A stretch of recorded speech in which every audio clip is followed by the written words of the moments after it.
The Bihar teacher history maker. मेरा mobile मेरी शिक्षा में आप लोगों का स्वागत है। मैं कंचन प्रभा दरभंगा से आप लोगों के लिए फिर से लेकर आई हूँ ज्योग्राफी का नया टॉपिक। मैंने पिछले वीडियो में आप लोगों को बताया था चैप्टर 2 से चट्टान के विषय में, और चट्टान कितने प्रकार के होते हैं ये भी मैंने बताया था। और चट्टान का जो पहला प्रकार है आग्नेय चट्टान, उसके विषय में मैं पिछले वीडियो में बता चुकी हूँ। आप लोग शायद उसको पढ़े भी होंगे, आगे उसका कुछ तैयारी भी किए होंगे। तो चलिए आज हम लोग देखते हैं चट्टान के दूसरे प्रकार को। चट्टान का दूसरा प्रकार क्या है? अवसादी चट्टान।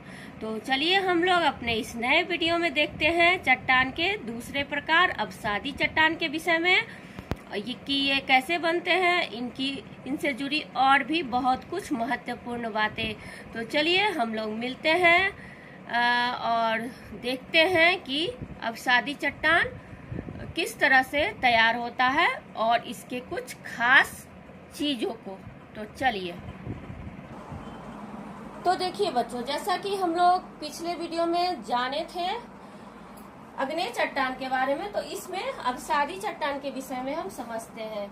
तो मैंने बताया था कि ये अगर धरती है तो इसके अंदर से मैग्मा निकलकर ऐसे ऐसे ऐसे जब ज्वालामुखी फटती है तो जगह जगह जो इस तरह के टीले बन जाते हैं, इस तरह के जगह जगह टीले बन जाते हैं उन मैग्मा से।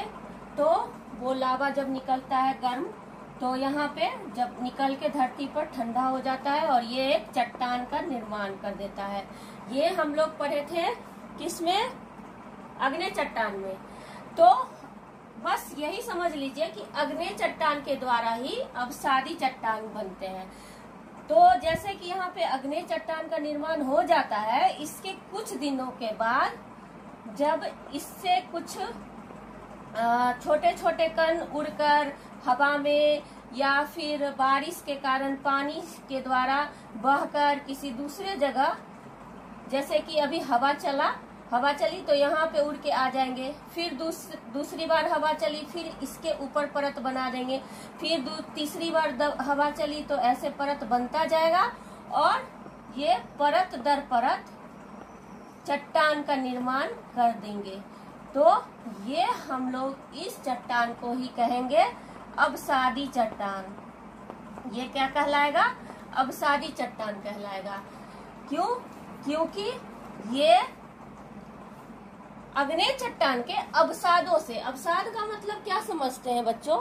अवसाद का मतलब होता है कि किसी भी चीज को कि टुकड़े जो होते हैं, उसके बचे हुए पदार्थ जो होते हैं, उसको अवसाद कहा जाता है। तो ये आग्नेय चट्टान का जो अवसाद होता है उससे क्या बन जाता है?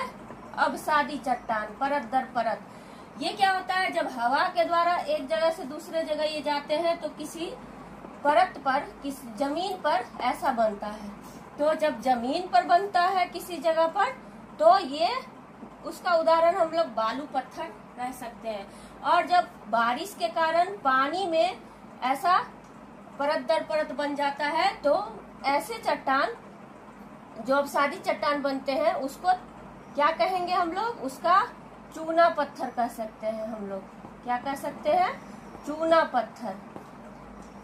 और जो हवा के द्वारा बनता है, एक परत से दूसरी परत जमती जाती है और सूखे में ऐसा होता है, और ये अवसादी चट्टान का निर्माण करते हैं, तो ये बालू पत्थर, ऐसे का उदाहरण हम बालू पत्थर से दे सकते हैं। तो इस तरह से हम लोग जैसे इसके आग्नेय चट्टान के तलछट या फिर अवसादों से बने चट्टान अवसादी चट्टान कहलाते हैं। आग्नेय चट्टान के तलछट क्या होता है कि इसके तलों में जो छटा हुआ भाग होता है, मतलब इसकी टुकड़ियां जो टूट टूट कर गिरती है और वो एक जगह से दूसरे जगह उड़कर जाती है, और वो परत दर परत एक दूसरे के ऊपर क्या बन जाता है? टीला जैसा बन जाता है, और ये हार्ड हो जाता है। यही क्या बन जाता है?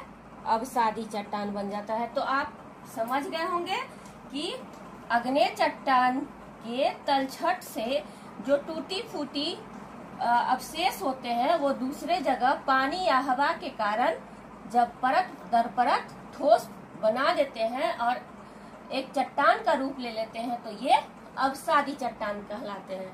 तो इस तरह अवसादी चट्टान का निर्माण होता है। ये निर्माण बरसों लग जाते हैं, इसके निर्माण में बरसों लग जाते हैं और इसमें क्या होता है कि जीवाश्म की मात्रा बहुत अधिक होती है। कैसे?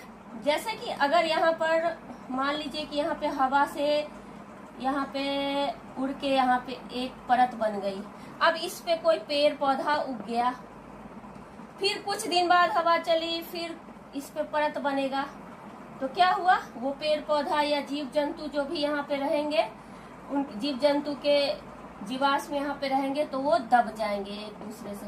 तो अवसादी चट्टान में जीवाश्म की मात्रा बहुत ज्यादा होती है। इसके परत दर परत जो बनती है तो उसके बीच में जीवाश्म की मात्रा बहुत ज्यादा रहती है।